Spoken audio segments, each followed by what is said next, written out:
I'm absolutely thrilled to have these particular two guests. I want to introduce Siddhartha Mukherjee, and I think it's Siddhartha. Did I do it better that time? Sid.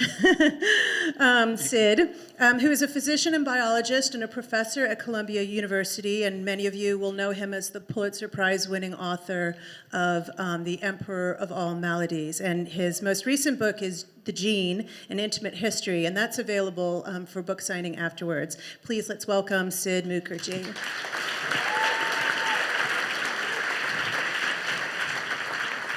Not bad, not bad, not bad. And we also have George Church, who is a renowned geneticist, an absolutely creative genius, in my opinion, professor at Harvard and MIT, but only my opinion, nobody else's opinion. No, just kidding. And author of Regenesis, How Synthetic Biology Will Reinvent Nature and Ourselves. And that will also be available for book signing. And it is such a pleasure. Let's welcome George, please. George Church. So we're very much guided by the principle here in this crazy space that mixes so many different disciplines, that science is part of culture, and it means so much to us when people come like Sid and George. We're really thrilled to have you. I wanted to start this conversation by giving our audience a false sense of reassurance. So, people are sort of mortified by the entire principle of genetic manipulation. Yes, I'm sorry, our guests have to turn around. We're going to get a confidence monitor one day. But people are kind of mortified by this idea. And before we encourage them to be mortified for good reason, which we will tonight, we want to lure them into this false sense of security that it's not so bad. So I wanted to start with Sid and talk just for a minute about how people have been manipulating genetically plants and animals since we roamed the savannas. Wouldn't that be fair to say? Yeah, that's fair. Yeah. That's fair. So, just to begin with the idea of directed evolution, this is something that human beings have been doing since we know human beings. Consider French bulldogs. Consider French bulldogs. And in fact, there's a moment I write about, but it was familiar to anyone who's read Darwin. Darwin notices this. Darwin figures this out. He suddenly realizes that it's not a coincidence that the bulls of Shropshire look totally different from the cattle down south. You can make a bull with horns that are this big. You can make a cow that looks unlike any other cow in the world. And in fact, it's ironic that he has to travel several thousand miles around the globe to figure out something that's sitting under his nose, which is that English breeders have made pigeons that don't look like pigeons, or dogs that are so different from each other that you could hardly imagine. People thought they were different species. That you could hardly imagine that they belong to the same species, right. But in fact they're reproductively compatible. Right. So just to begin with the idea, which is shocking to people. But let me just say it's a kind of interesting truism, which is DNA is DNA is DNA. Genes are genes are genes, and there is that's only simultaneously a tautology, mm-hmm. but an incredibly powerful statement about the fact that, for give or take, the code that runs through the blood of whales is the code that runs through the blood of other animals, give or take. There's obviously some important differences. George has illustrated some of them, but that's an astonishing fact. I'd like to mention how we're related to lettuce. That's just one of my favorite things.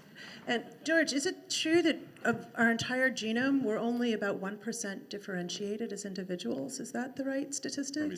From each other as human beings? About 0.1%. So you and I differ by about 3 million base pairs. So you and I are really alike. Yes. I'm feeling really probably chuffed. Genetically compatible. So what about this idea that we're so artificial? That, I love this frog.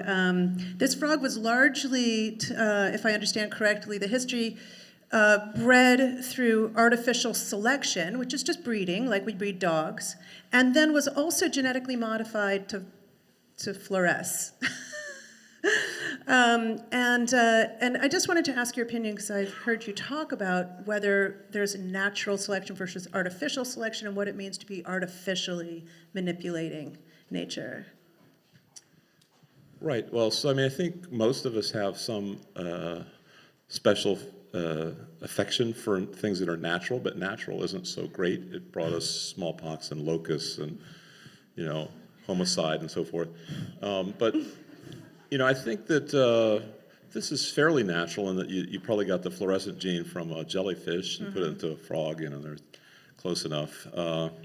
It doesn't matter if it takes us generations to interbreed versus just sneaking in a little in the lab. I think the thing that not to jump ahead to scaring people, but is how fast it goes. That's what's scary. And if you can go to somewhere that you've never been before without the thoughtful process that supposedly goes into natural selection, then that's not thoughtful. It just takes a long time. Yeah, I mean, the French bulldog can't give birth to its own young, nor can it get pregnant naturally. So I'm not sure how thoughtful it was to make the French bulldog, but it's really cute, right? So you can understand why people selected for this big-headed, pointy-eared dog, even when it wasn't actually viable naturally. It's the most popular dog in New York City, doesn't that figure? This is Dolly the sheep. So what's the story of Dolly? So Dolly was cloned in 1996. And if I understand correctly, the process is they take a cell from an animal that's not exactly the same kind of a sheep, right? And then they inject the the cells that were culled from Dolly, and then they implant them in a surrogate. And Dolly was born. Was Dolly, you think, a successful experiment in the first cloning experiment? I mean, well, it's an incredible successful experiment because it worked. Because Dolly was born. Most experiments don't work. Exactly. 98% of the experiments don't work. All experiments are successful.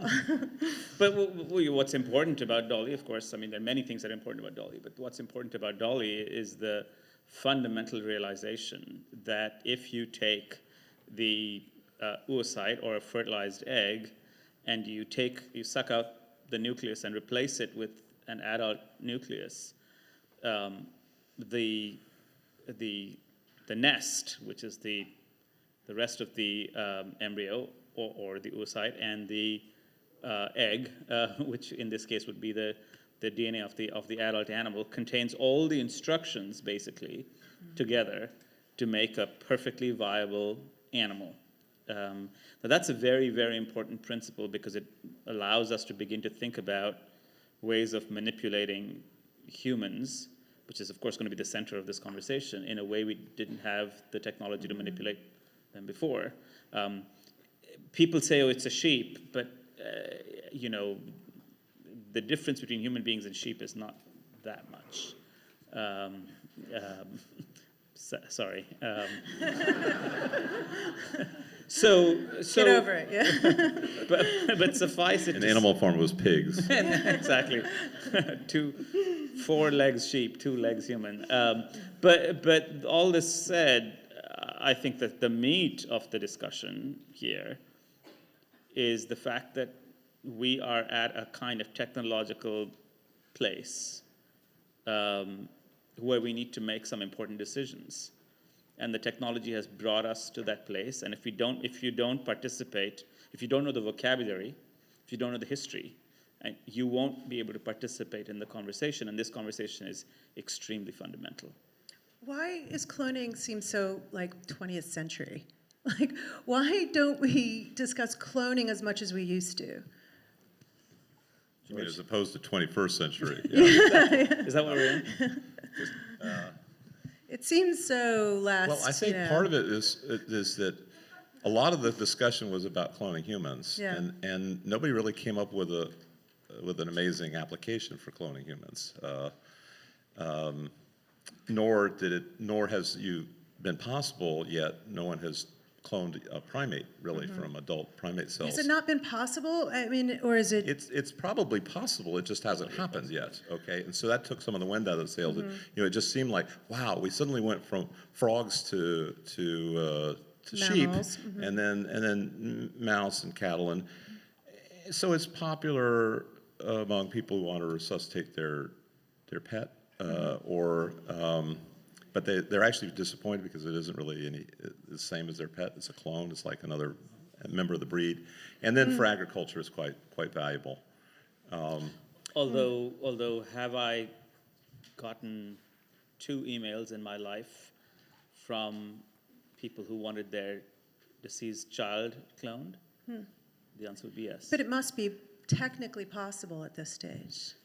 Technically, of course. I mean, I Right. don't know what you think. I mean, embryology is embryology. You know, it's complicated. There's nothing particularly special about human embryology, as far as I can tell. I'm not an embryologist, so, but as far as I can tell, there's nothing so particularly special about embryology in terms of we have, for good and bad reasons, we don't know enough about it.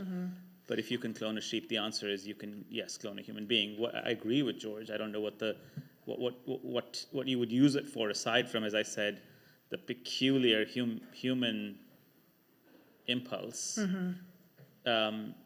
And I just want to remind everyone about this, that, you know, we're talking about science, but at the bottom of this are very human impulses of a parent who's watched their child die of leukemia to resurrect that child in toto.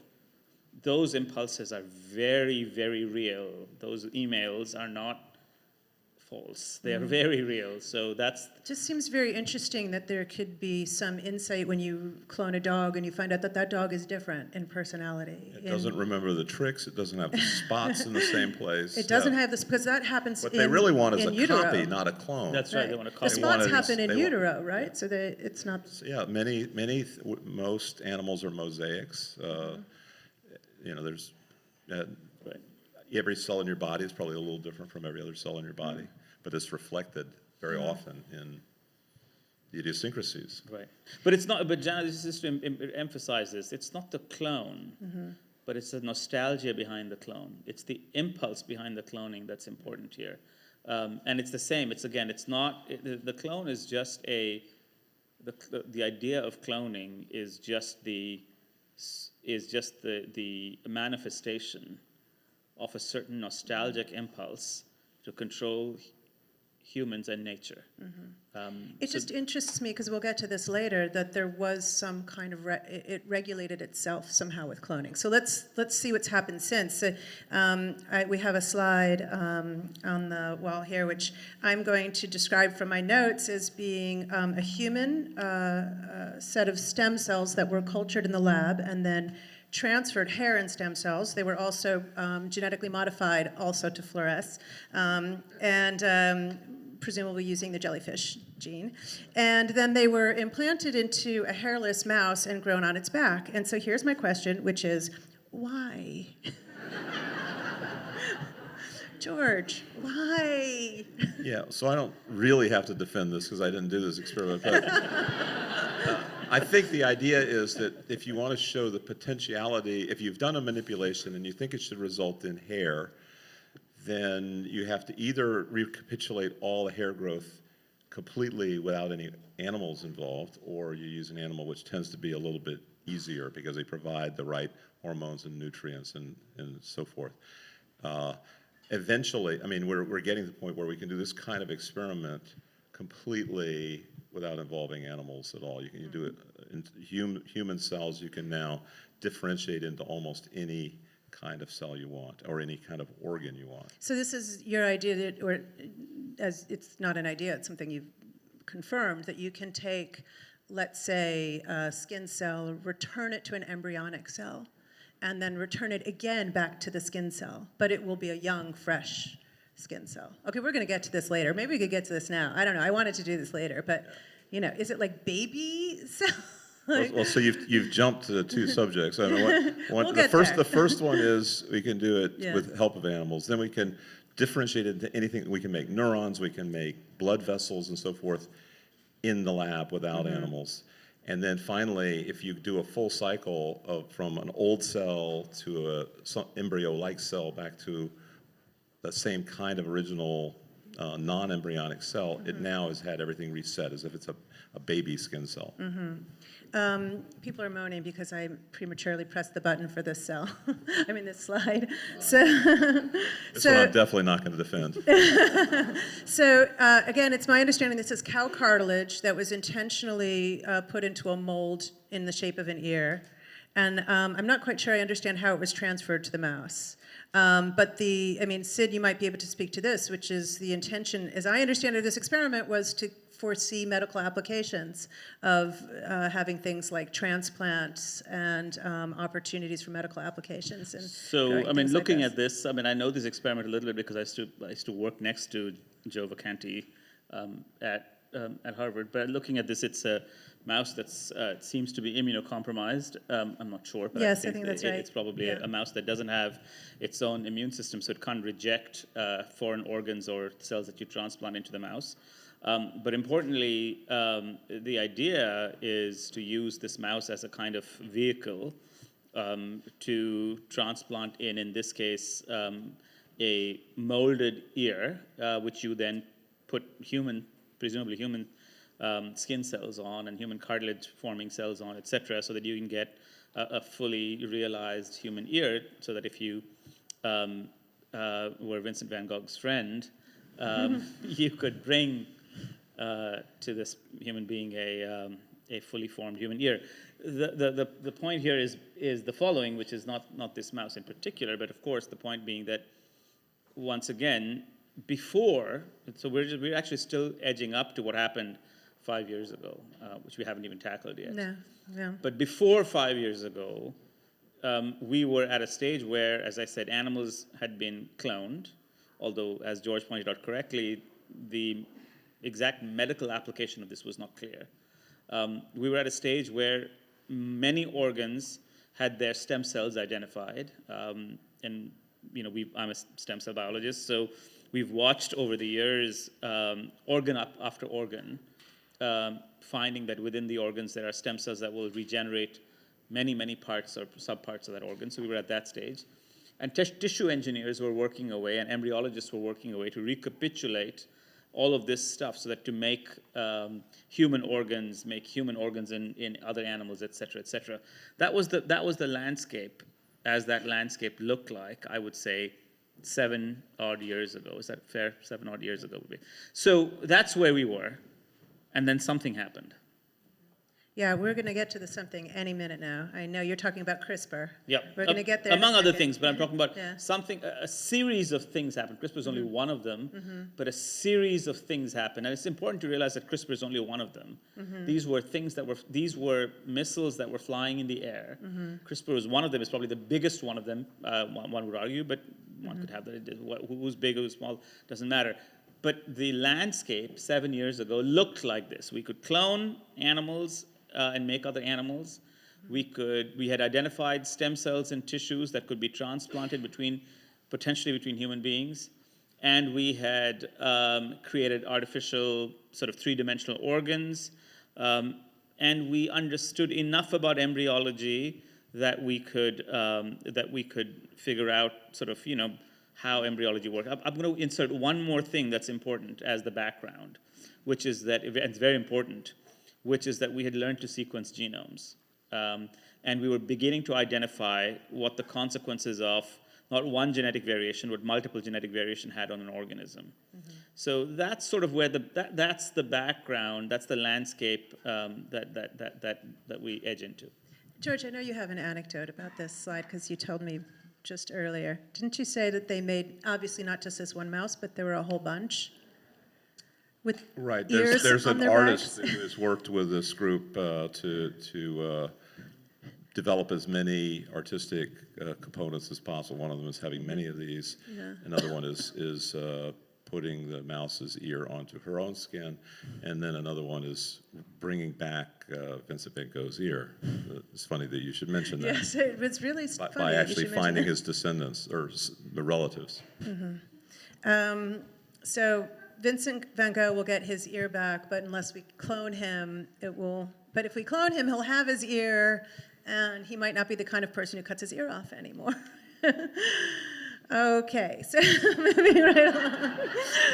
So I want to talk, before we get into CRISPR, about the Human Genome Project and also some of Craig Venter's work, which I think is really interesting. So Craig Venter was the first person to have his own entire genome sequenced. Is that right? And was it about a... No one has had their entire genome. He hasn't? I'm being a little nitpicky, but there's Okay. What's there's missing? only there's 5% that's not done from anybody yet. But 5% anyway, is a we've lot. declared victory many times. Yes. But if 5%, if we're only different by 0.1% in terms of the only thing that distinguishes me from you is 0.1%, then 5% sounds like a big margin of error, big error bar. But there's a lot of sour grapes going on. Well, we don't really care about that 5%. That's not important 5%. Really? Is it? Well, I want to get it. this bacterium, I'm not sure if it's exactly this one, but this is a bacterium. I think it's one of the ones that Craig Venter used to make synthetic life, which was really where he rebuilt DNA, essentially just taking the chemical base pairs and rebuilding the DNA of this bacterium, sticking it back into a cell nucleus and what he calls rebooting it, right? And it divides and it's a new organism. The sense in which it's a new organism, I think, really fascinates people. I mean, at least in my opinion, is what he puts in the dead part of the code. So in the inert part, so DNA is like a code that the cell reads, and in the inert part, he adds the names of 40-some collaborators on the project, written in code, encrypted in base pair code, right? And he also adds a James Joyce quote. I don't know if I have the quote. Maybe I do. Without permission. Yes, to live, to err, to fall, to triumph, to recreate life out of life, and then they're sued by Joyce's estate. They also put a Feynman quote, which apparently they got slightly wrong, and so after they corrected the quote, they had to resynthesize the organism and make a new bacteria. Or mutated. Or mutated. And I learned only recently, George, that you were the referee on this paper, so you had to review this paper. That's right, yeah. And you did something kind of funny, if I understand. I wrote the review in DNA.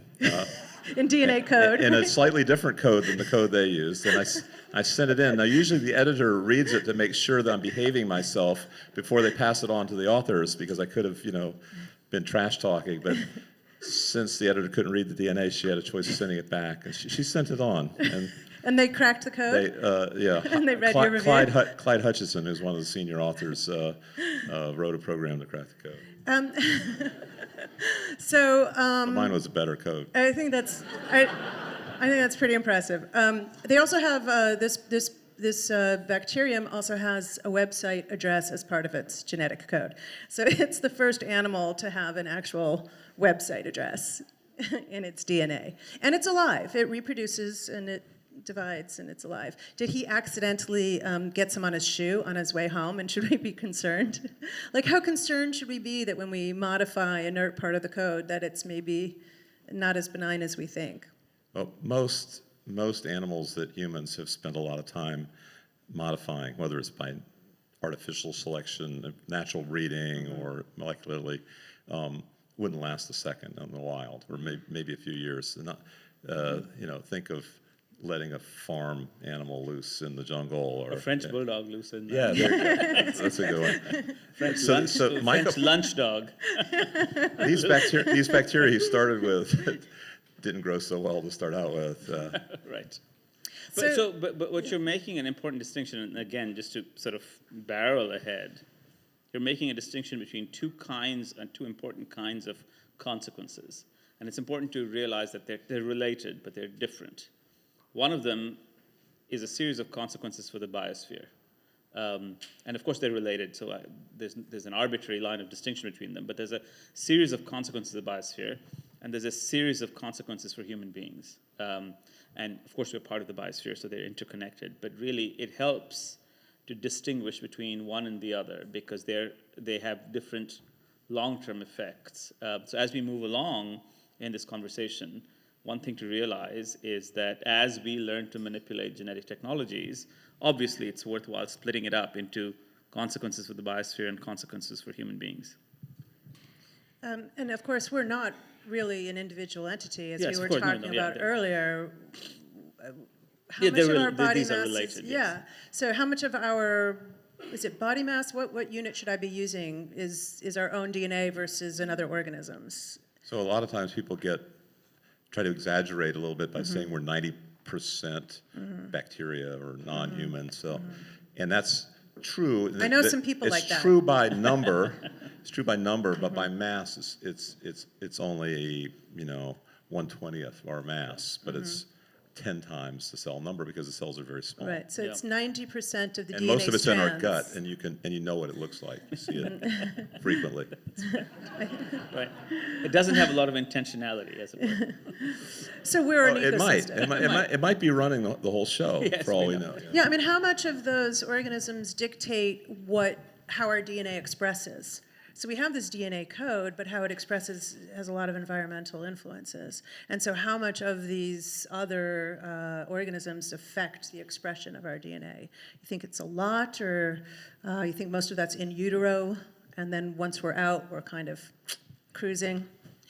Well, it's a huge amount of what affects our health, and if you can grow animals without any microorganisms in their body, as far as we know, they're Really? called notobiotic, I or wasn't they're sure it'd be germ-free.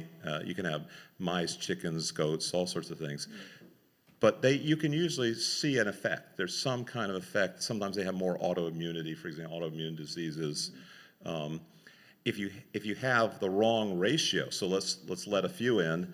If you let in, say, Clostridium difficile, that's bad news. Or if you take antibiotics and you end up with that's a dysbiosis. You have the wrong ratio. If you get a pathogen, that's obviously a big deal. So all of these are different states of your microbiome. But important, I'm more of an agnostic about this whole microbiome business. So I would say that importantly, these animals that have been reared without any biota look and behave and grow essentially normally. So This includes humans. This There are 2 humans that have made it to 12 years old. Yeah. That's right. So it is a field, as you know very well, that's got a lot of press recently. But just to remind ourselves that just because there are large numbers of animals that are living with us or in us, doesn't mean or doesn't immediately suggest to us that they're controlling us. We have plenty of autonomy, and in fact, I know this as a clinician.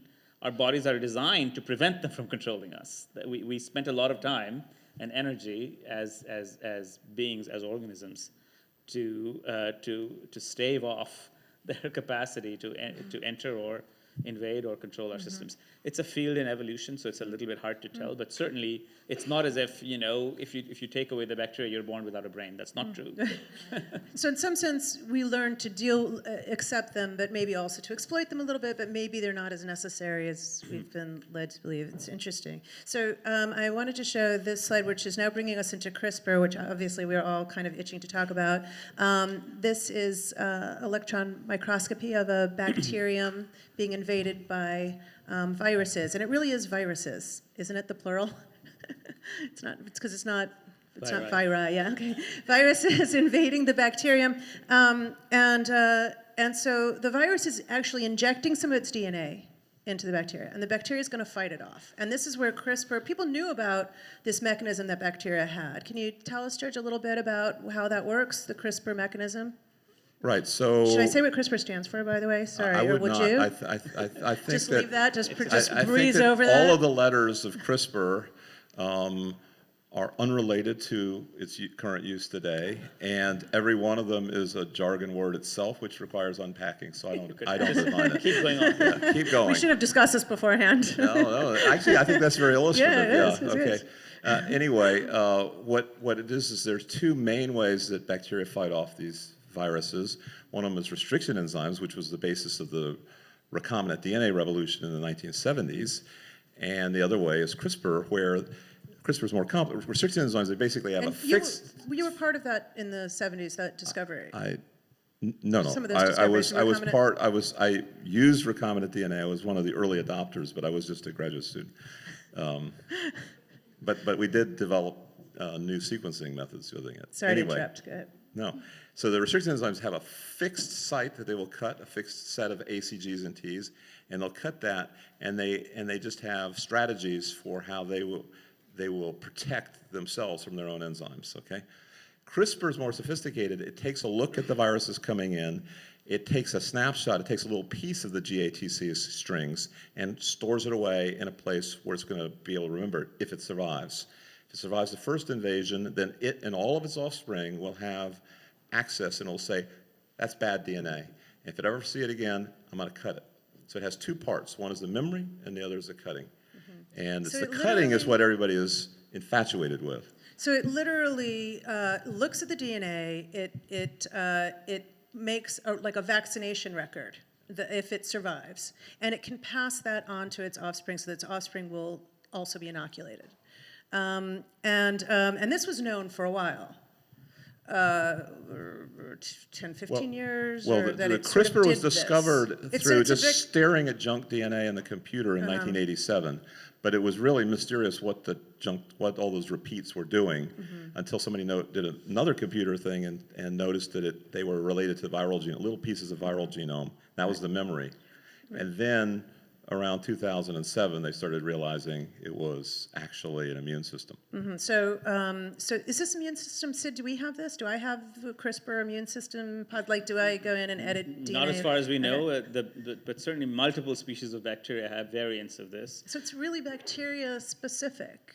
Well, so bacteria live they live on the rough sides of the tracks.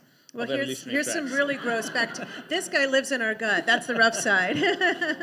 This is E. coli. They live on the rough sides of the tracks of evolution, where resources are very limited. You can't be a French bulldog in the bacterial world. You'll be engulfed and eaten in a second. Evolution is playing very rapid roles in bacteria and viruses. But the important thing is that CRISPR is an evolutionary invention. It is the consequence of an astonishing evolutionary innovation, which allowed these bacteria to evolve. The closest thing I could describe it is a kind of a pseudo-adaptive immune system to viruses, and which has memory, as George is pointing out. But of course, it was figured out importantly in bits and pieces since the 1980s, with some accelerations and decelerations. But just to push the point home, and move right along and push the point home. So bacteria cut up viral DNA as an immune response. But what if I said to you that instead of cutting up viral DNA, what if I cut up the one piece of genetic code that causes cystic fibrosis? Or what if I cut up the one piece of DNA that increases your risk for breast cancer by 7-fold? So again, it's important, there are continua here. It's important to distinguish between CRISPR applications in the biosphere. You can generate new organisms and you can manipulate organisms in a way that we've been doing, of course, in the past through artificial selection, versus CRISPR applications in the human sphere, recognizing that they're interrelated. But that's where the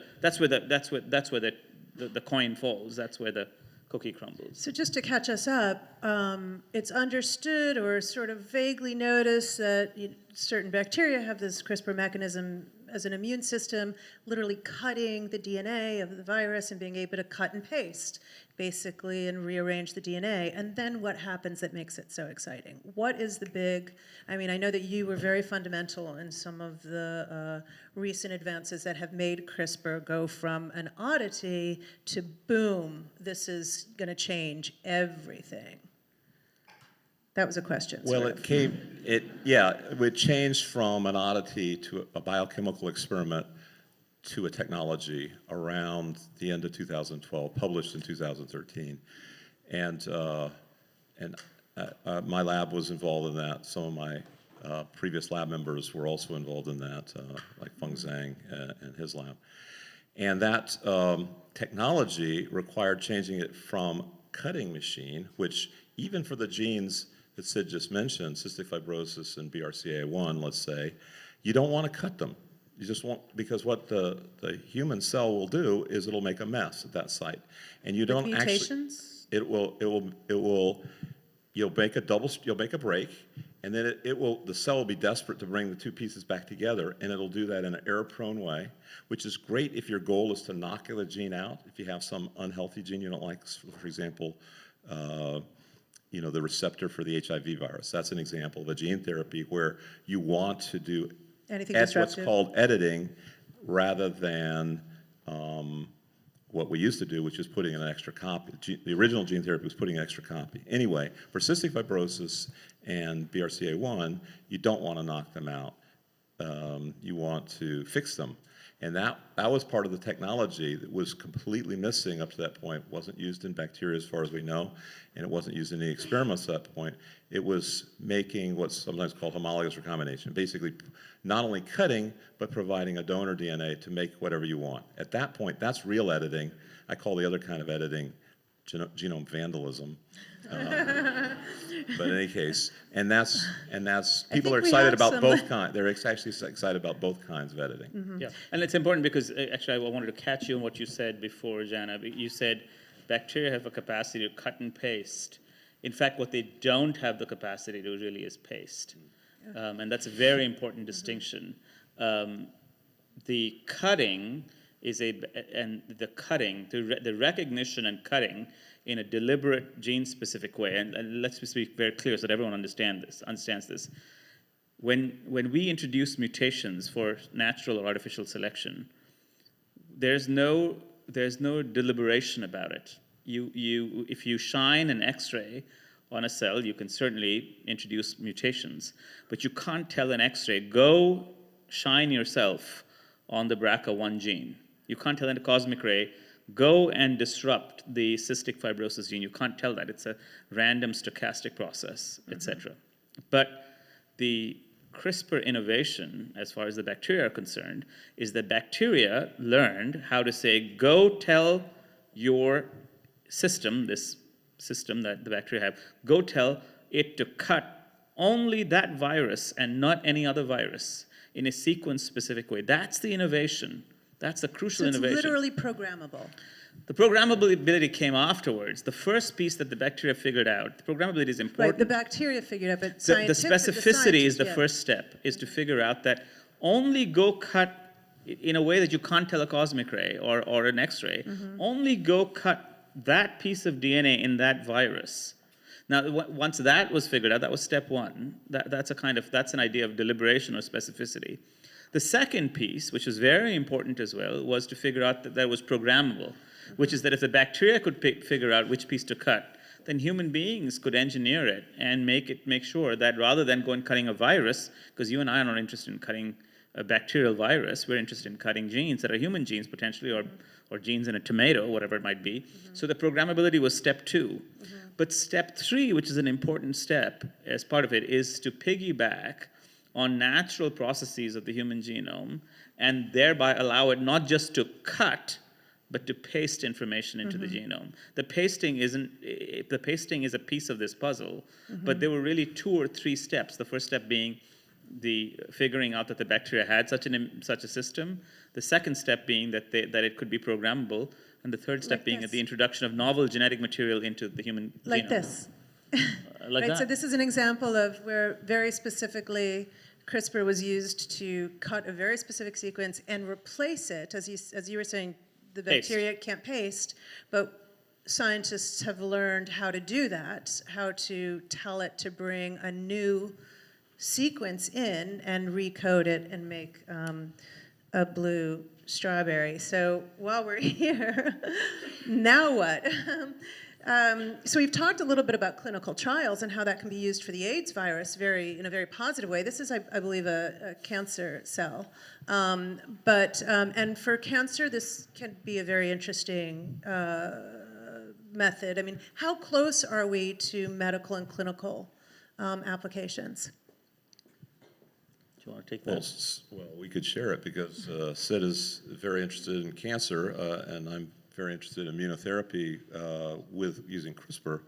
You can target particular cancer cells with an altered T cell. We don't need to go deep into the jargon, but there are certain things you can do with CRISPR that make that work better. Okay, And those are already happening in the clinic. There are already clinical trials going on in that. There have been trials for years on knocking out the receptor for HIV in T cells. So both of these are T cell engineering projects. And those are moving their way through. They're not yet approved for general use, but they're already curing patients in clinical trials. So there's a kind of little gap there, but it's still very significant to celebrate when it starts working. So, one of the things that's been surprising about the clinical applications of CRISPR, again, we just have to move along in terms of understanding the vocabulary. It's very important. So every application that George talked about is an application, and this is crucial.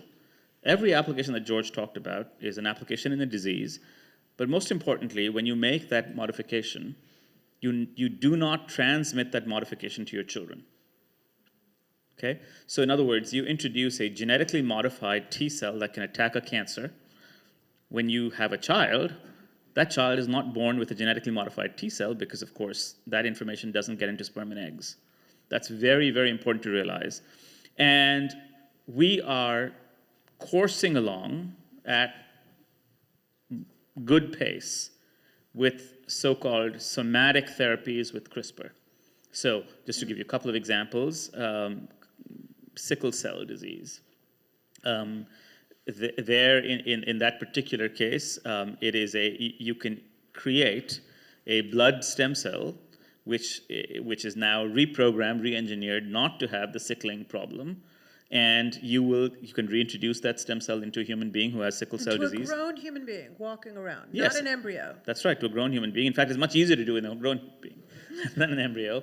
And thereby relieve the sickle cell disease. And this is actually, I think, the clinical trial has been launched for a while. The first patients are coming out of that clinical trial. So basically imagine that we're born with this crippling disease, these young kids.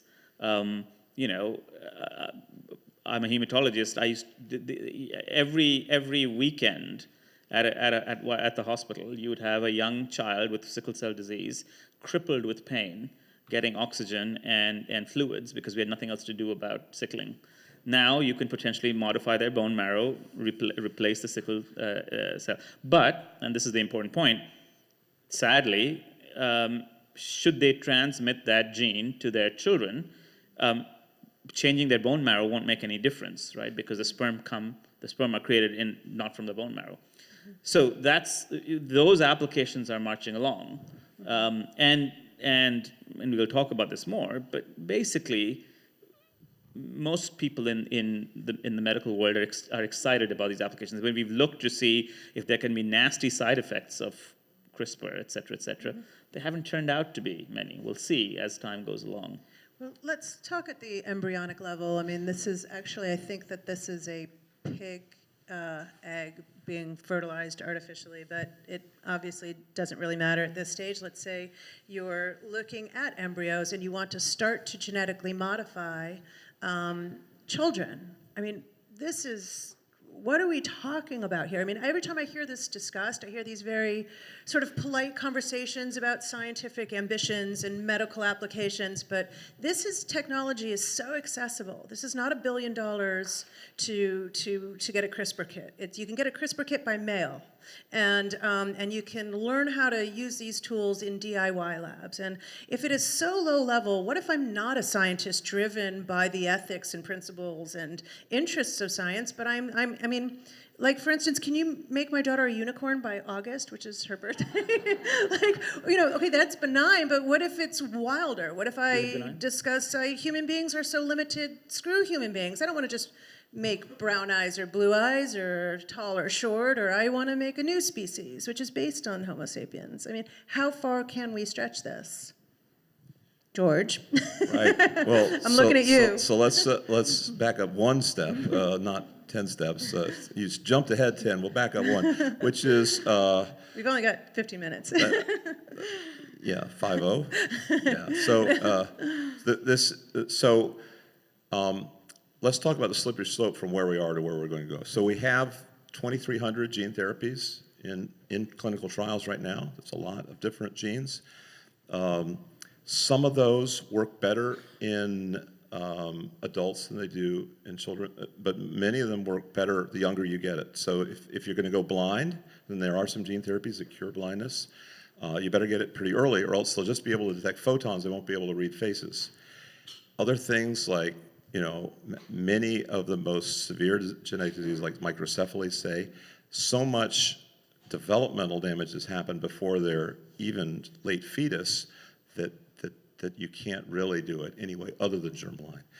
And just to think of how we might get into germline manipulation, it's usually presented as impossible or unlikely or undesirable, but to dismiss it is just as dangerous as to embrace it. Absolutely correct. Thank you. Absolutely correct. And so here's how it could happen, so we can't dismiss this right away, is that 5% of children are born with a severe genetic problem, and often you don't know it. One thing that's changing that Sid alluded to, but fleshing out, is that everybody can get their genome sequenced. It's affordable, and they probably will. And then they will find out, maybe even at this level of dating, whether we're genetically compatible, we talked about before. We're hanging out afterwards. 5% of children are born in a way that clearly was very painful for the child, for the family, for the economics, might be $20 million. So what if you could just change the sperm, forget the embryos, change the sperm of the father or the eggs, so that now one of them is a carrier and one of them isn't. They both were carriers of the same disease, but now one of them isn't. Now all the kids are going to be born normal.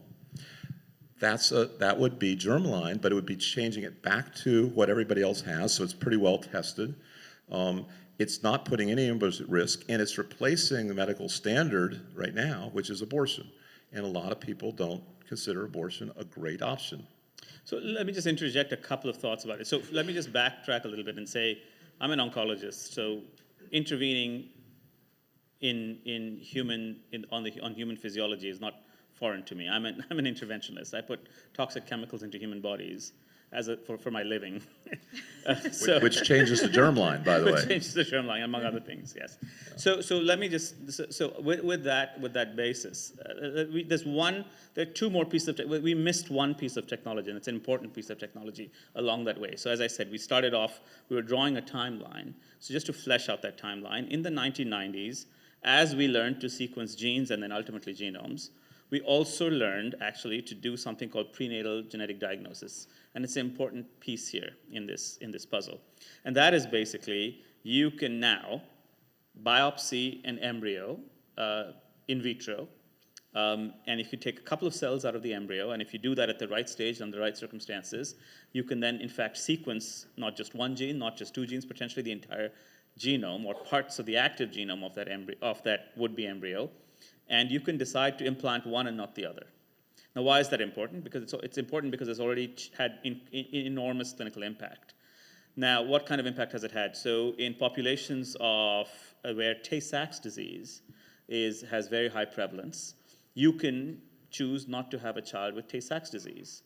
In populations where Down syndrome is very prevalent. Now, of course, with Down syndrome, you can do that even without going through these manipulations. But just Tay-Sachs disease is one example. There are other examples of this severe X-linked diseases. You can choose not to have a child.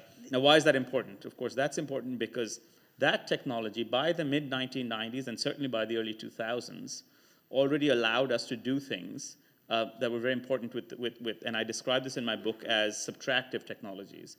And by subtractive, I mean that you can remove information from the human genome with these technologies. So by removing information, you can choose not to have a child, say, with BRCA1. You can choose not to have a child with Tay-Sachs disease. You can choose not to, because you have something you're working with you can take away from it because you're culling the embryo. The important thing about CRISPR technologies, should we employ them or deploy them in humans, is that they're not just subtractive because of work that George's lab has done among others. They begin to potentially add information. They have a pasting function, not just a removing function from the human genome.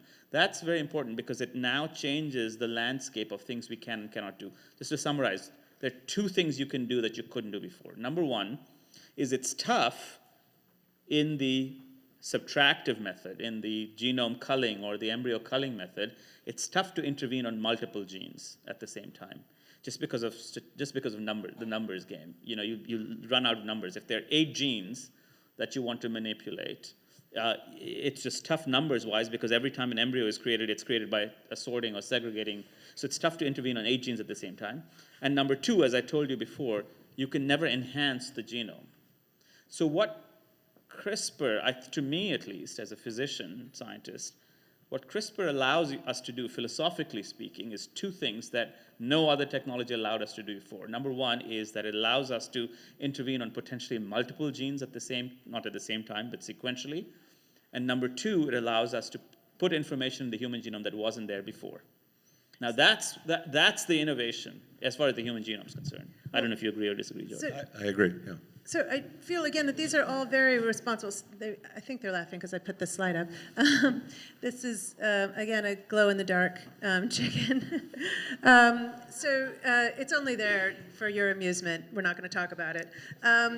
So this is all very good and well to do all of these very noble things, which is to cure disease. But CRISPR can do other things. I mean, we can augment. I could have lighter bones so that I'm a better astronaut, and be, not too tall or too heavy, so that if I travel in space, I have just the right features for that. And even that seems kind of utopian. I mean, maybe I want to learn to fly.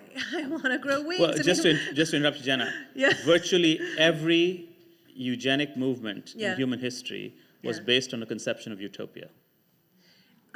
That's beautiful. But I also believe that those movements were expensive and technologically difficult. You don't have to convince me. And I think what we're looking at now, which is fundamentally different, and maybe we haven't made the point, is that this is cheap and easy. And that means lots of people can do it who don't have these same, not only self-regulations, but external regulations. And so, George, I want to ask you about augmenting the human species, and what does that mean, and what are the limits, and are there moral codes we should follow, or, what do you think are the range of possibilities? Is it hysterical to imagine that we could have a fundamentally different species through CRISPR technology? Right. So again, I want to connect the dots to without backing up too much, just a little bit. Well, it's going to be fun because I'm going to say why it is we're going to get enhanced, okay, and then we'll ask about speciation. So the enhancement, I think, just like I described a scenario where we might want to change the germline to help out couples who don't want to have an abortion, but also don't want to have a severely disabled child who will die young. The enhancement could be part of that same thing. If you take a child that was destined to have a muscular dystrophy or blindness or something like that, you will take them from very far below average, basically medically disastrous, to average. But you might overshoot. You might make them a little bit more than average, right? If the doctor offers that to you as an option. We're getting there, okay? But I'm trying to convince you that it's not just... It's not... No, you can misbehave as much as you want. I'm just trying to explain how we can get there through good intentions, right? Because you can easily paint a picture where we just jump from, glowing chickens to, super tall human beings. Well, super soldiers, I think, or other nasty things, okay? So, anyway, so you could, just the innocent act of trying to make somebody normal, you can't hit the exact mean, the exact average. You're going to overshoot. And the question is, how far do you overshoot? Is that permissible? And once you start overshooting, what is to stop you from doing more? And the fact is, we are extraordinarily enhanced relative to our ancestors. I think what we really object to is being enhanced relative to one another. We want this to be equally distributed, and we want it to be safe and effective, and we want to think about all the unintended consequences down the road. But enhancement itself is not necessarily the enemy here. So, for example, we are much healthier than ancestors. I would have been dead on average 30 years by now if I were one of my ancestors, right? Because that was kind of the life expectancy. I would have probably been a little bit shorter too because of nutrition and a bunch of other things. We all know people enhanced. are going to select their genes to be smaller. Nobody thought that was funny. What? Let's say for everyone's going to space try to travel, select it. definitely. Yeah, I mean, I'm it's a very I'm a wasteful perfect to have all this mass, when the only thing that's important is this 20-watt computer up here. So maybe some other organs. So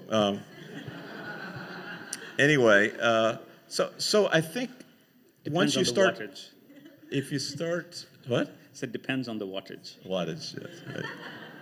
The other organs are low watts. Anyway, so so there's no sharp line, and there isn't a sharp line between germline and somatic. And in fact, if we're going to worry about enhancement, we should be worrying about enhancement of adults. It's usually they're all tangled together. It's like we're worried about enhancing our babies. But that, I think, is an unrealistic scenario. I'm not trying to dismiss it. I'm trying to say, let's worry about the enhancement of adults.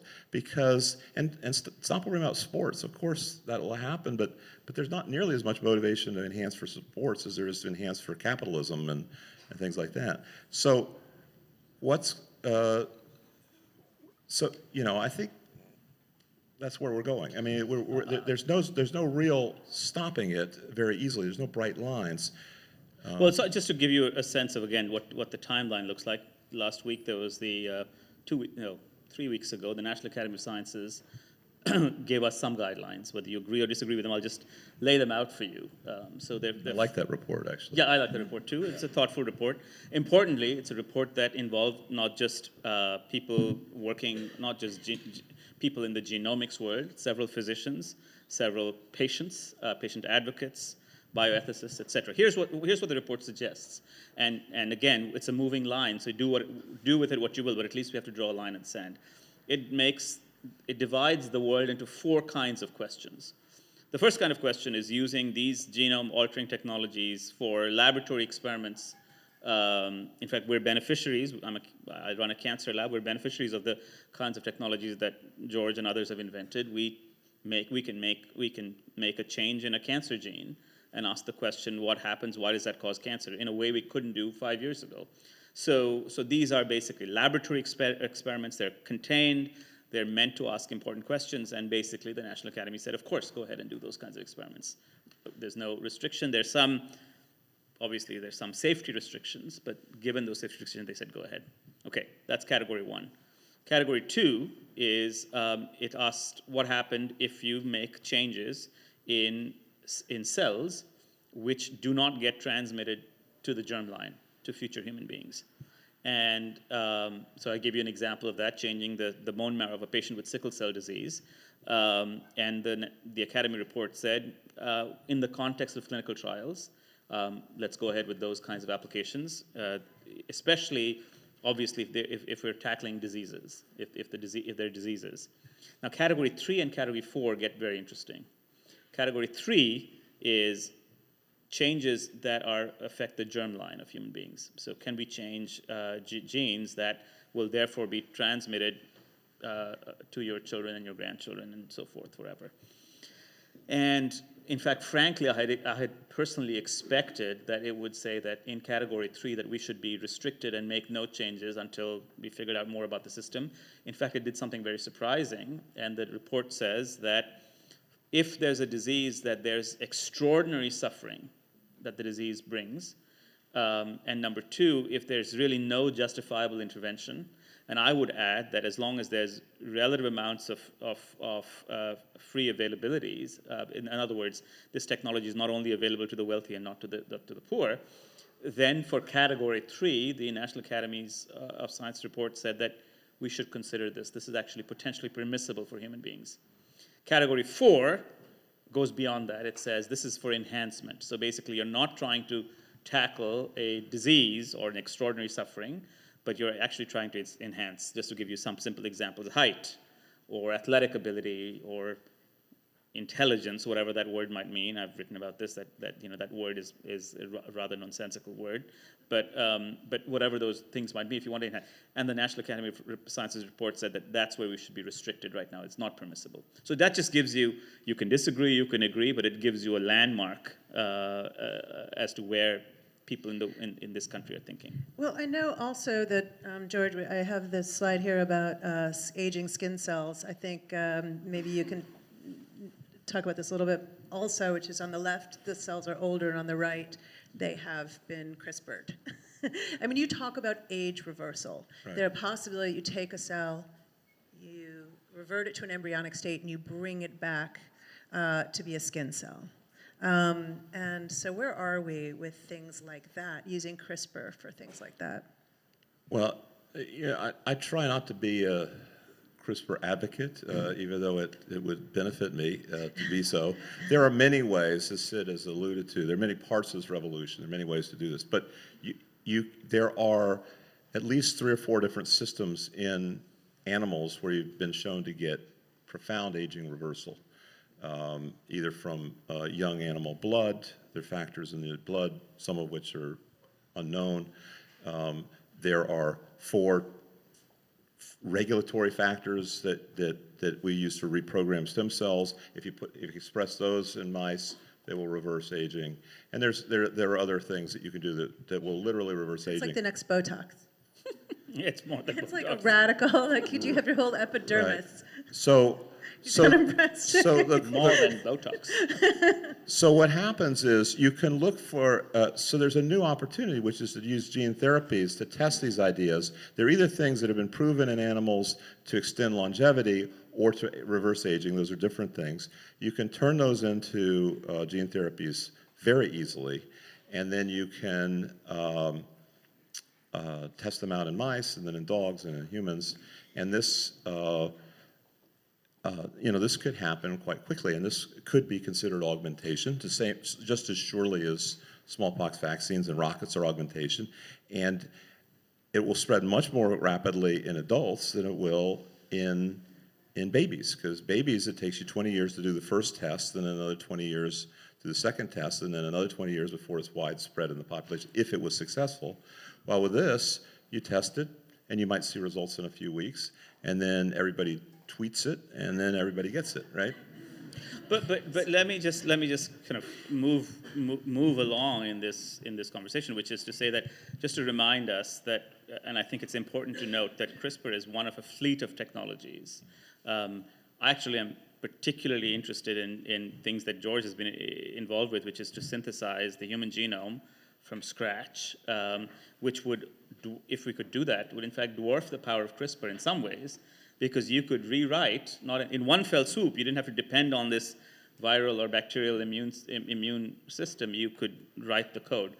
But let me just swiftly move along and ask the question that I have asked myself, which is the question that is going to confront us, which is, remember this National Academy of Science report which describes these 4 different categories.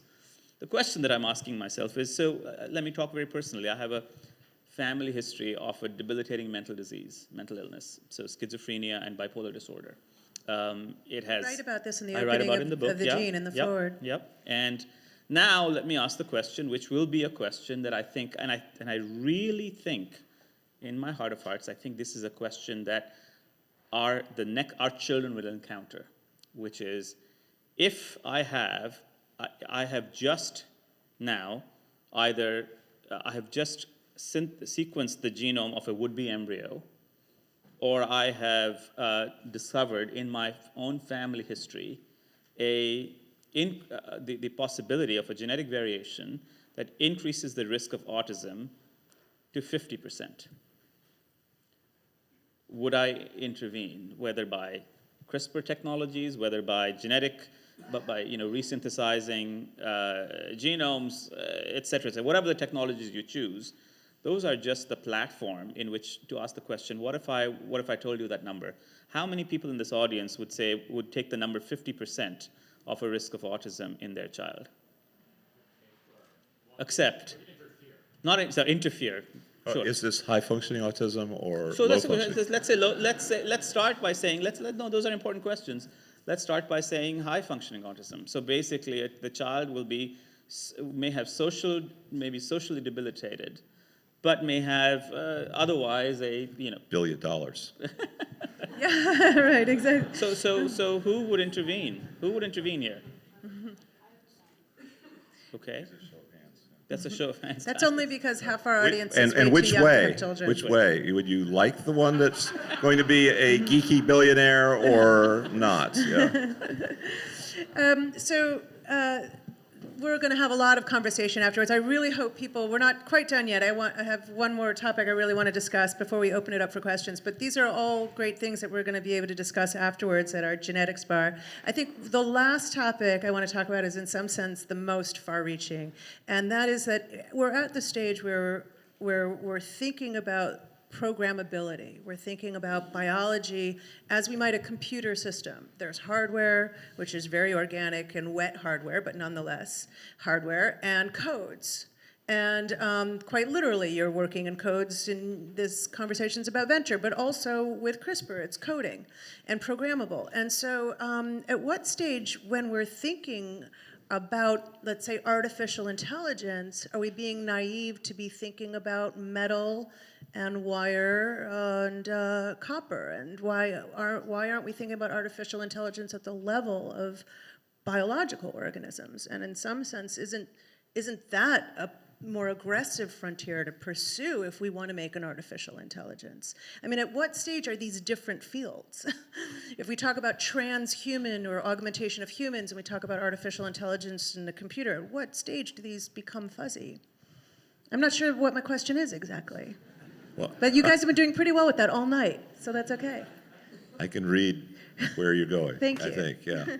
So I've actually said publicly that I think that human brains are ahead of silicon brains, and they may stay that way because even when we lose, we win.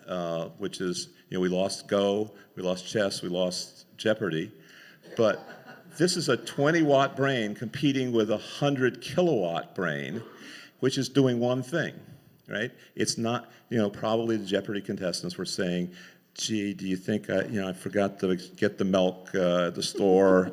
And then they press the button, and they're a little slow. So they're really multitasking in an ineffective way.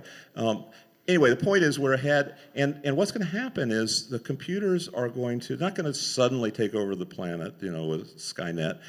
We're going to get a computer with an IQ of 70, and then it's going to need some rights. It's not going to demand rights. We're going to want to give it rights, right? And at that point, it goes by the same ethics we have. We might make a dolphin or a pig that's as smart as a human, right? It's going to need rights at that point, right? A mentally disabled person has rights, and so are these other special intelligence. At that point, we all move forward, and I think that biotechnology is advancing, we didn't quite say this explicitly, exponentially, and that exponential is faster than any other exponential in any other technology. It's way faster than Moore's law for computers. So we're better, and we're probably going to stay better for a while, and we're shrinking circuits down to the size where when Moore's law fail, it will succeed by becoming molecular, and biology is already there. So that's my feeling is that we will enhance ourselves, but it won't be by downloading into a computer. It will be by downloading into another brain. I haven't thought about this. I've been thinking. I'll walk you through an interesting anecdote, which is I've been speaking for the last few days with. I've become very interested in the idea of artificial intelligence in medical diagnostics. So many of you might have seen recently a lovely article by a former Google engineer who I know very well. I've been speaking to him a lot about it, that programs a neural network to recognize melanomas. So basically you take a picture of yourself, and rather than going to a dermatologist just to look through you mole by mole by mole, this program essentially uses a learning algorithm. And what it did is it went to a master database of skin lesions, and which was tagged melanoma, no melanoma, cancer, no cancer, and as part of its neural network, learned all the internal rules. And very soon after looking through 5,000, 7,000, 20,000 images, became better at diagnosing melanoma than a human being. back to back compared to human being. So in other words, the challenge was, could it compete with a trained dermatologist in diagnosing melanoma? All that sounds great. The story has a punchline. The punchline is the following, which is that when I was in medical school, we learned to diagnose melanomas using this mnemonic, ABCD, asymmetry, border, color, and diameter, okay? And those were actually, they're crappy rules. There are many melanomas that don't have the color variegation, they don't have the diameter, et cetera, et cetera. Now, what's interesting about this neural network that learned how to diagnose melanomas is it's a black box. We don't know what the rules are. In fact, I asked Sebastian Thrun, can you open the black box? Can you ask the machine, what did it learn through looking through those 7,000 images? And he says, I have no idea. We don't know. It's a black box. It's a learning device, and we don't know. Now, that sounds attractive. Certainly, you can create a computer that recognizes cats and dogs, et cetera, et cetera. But what's interesting to me is those 4 rules, remember A, B, C, D? There's a young student in my lab who asked the question, why is it that melanomas have color variations? So those 4 extracted rules prompted a creative scientific question that was only possible because we used our extraction devices, this thing that we call the brain, extracted from that information out of the black box. It pulled out 4 rules, faulty as it was, faulty as those rules were, to inspire a creative project that investigates the nature of the biological world. That, I'm afraid, a computer cannot do. It cannot. It can make black box rules about the world. It cannot extract from that black box rules, the cardinal 4 faulty axes from which it will leap into a creative project. And until we do that, that's not intelligence, it's artificial. So on that note, as we land on our nature as biological machines, and before we throw it out to the audience, I want you to ask yourself, like, AI versus transhuman, who will win? Like, who do you see winning that competition? But on that note, I think this is such fascinating stuff, and before we open it for questions, I just really want to say how much I admire both of you, and I'm so glad you came tonight. Thank you.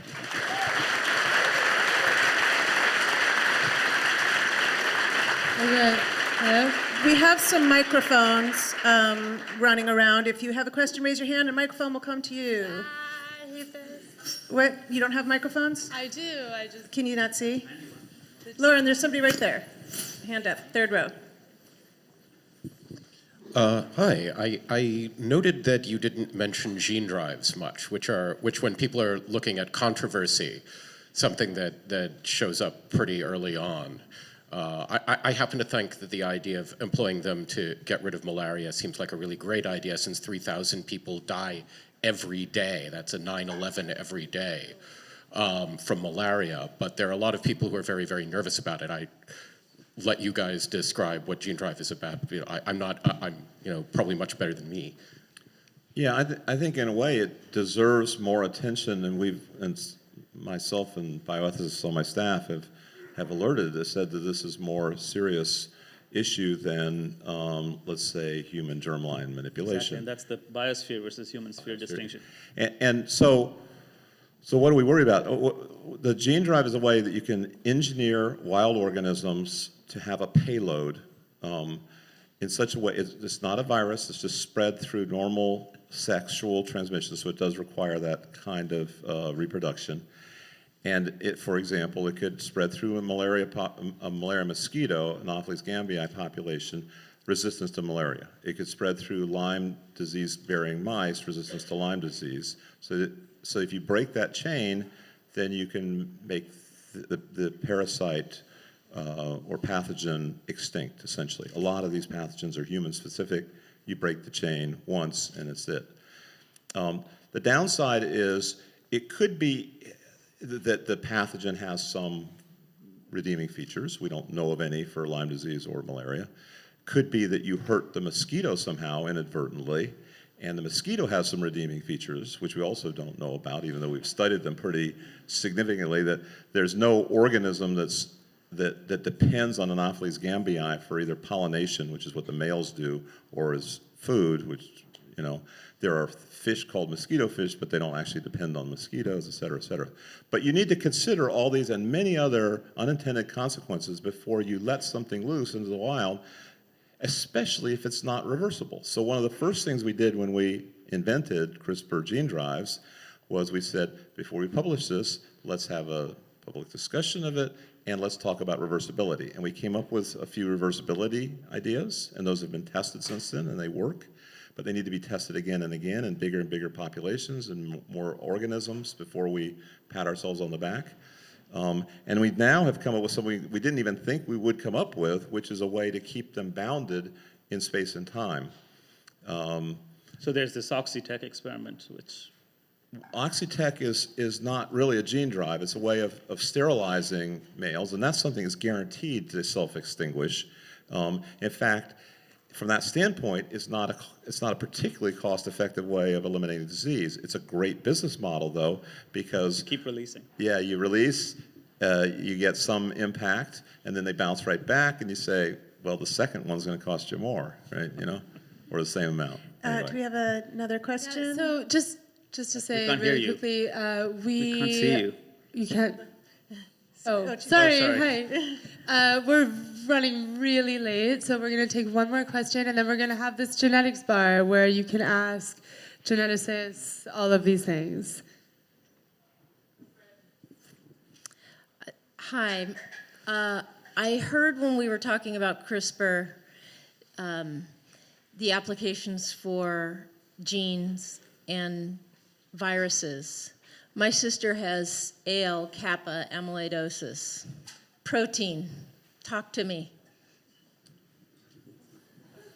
Well, so there are a number of gene therapies and protein therapies for rare diseases, often called orphan drugs. And depending on the specifics, you could use gene editing to help you insert a gene in a safe way.